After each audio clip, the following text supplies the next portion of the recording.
তাবলিগের খানা যেভাবে পাক করা হয়।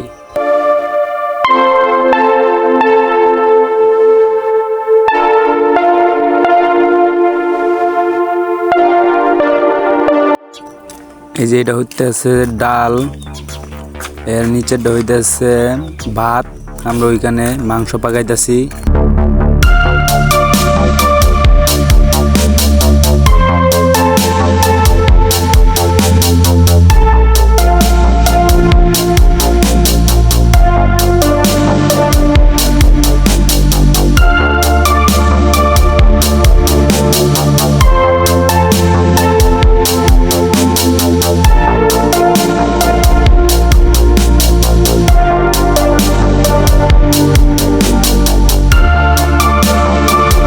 এই যে এখানে সবাই আমলে আছে, আর এটা হচ্ছে মসজিদ। এখানকার মসজিদই খুবই সুন্দর, আমরা এখানে খুব ভালোই আছি।